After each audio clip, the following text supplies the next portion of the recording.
आप सभी को जय श्री कृष्णा, राधे राधे, जय माता दी। आप सब कैसे हैं? आशा करती हूँ आप सब अच्छे होंगे।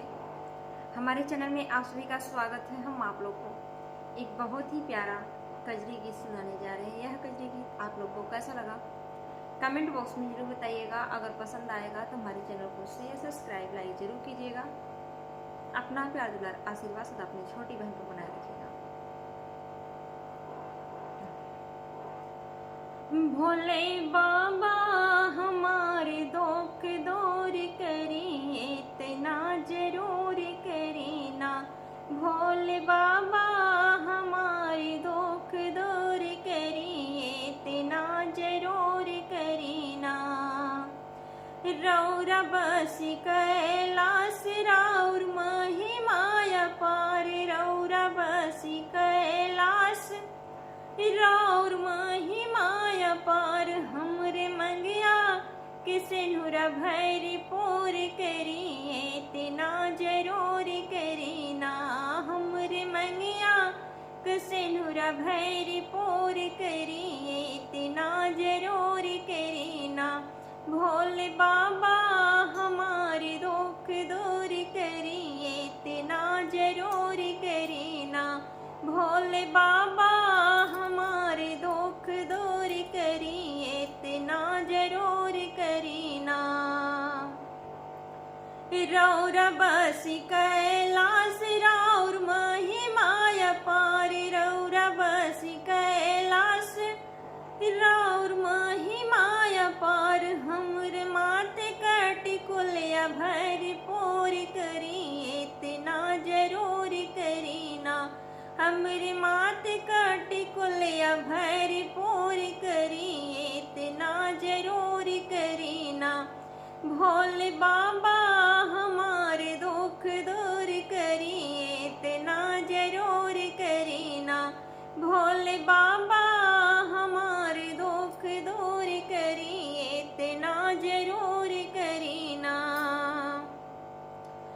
रौरा बस कैलाश राउर महिमाया पार, रौरा बस कैलाश राउर महिमाया पार। हमरे हथवा कचौड़ी भैरी पूर करिए, इतना जरूर करीना। हमरे हथवा कचौड़िया भैरी पूर करिए, इतना जरूर करीना। भोले बाबा हमारे दुख दूर करिए, इतना जरूर करीना। भोले बाबा हमारे दुख दूर करिए, इतना जरूर करीना। रौरा बस कैलाश राउर महिमाया पार, रौरा बस कैलाश राउर महिमाया पार। हमरे पौआ के महावर भर पूर करी, इतना जरूर करीना। हमरे पौआ के महावर भर पूर करी, इतना जरूर करीना। भोले बाबा हमारे दुख दूर करी, इतना जरूर करीना। भोले बाबा हमारे दुख दूर करी, इतना जरूर करीना। रौरा बस कैलाश राउर महिमाया पार, रौरा बस कैलाश राउर महिमाया पार। हमरा गोद के ललनवा आबाद करिए, इतना जरूर करीना। हमरे गोद के ललनवा अमर करिए, इतना जरूर करीना। भोले बाबा हमारे दुख दूर करिए, इतना जरूर करीना। भोले बाबा हमारे दुख दूर करिए, इतना जरूर करीना।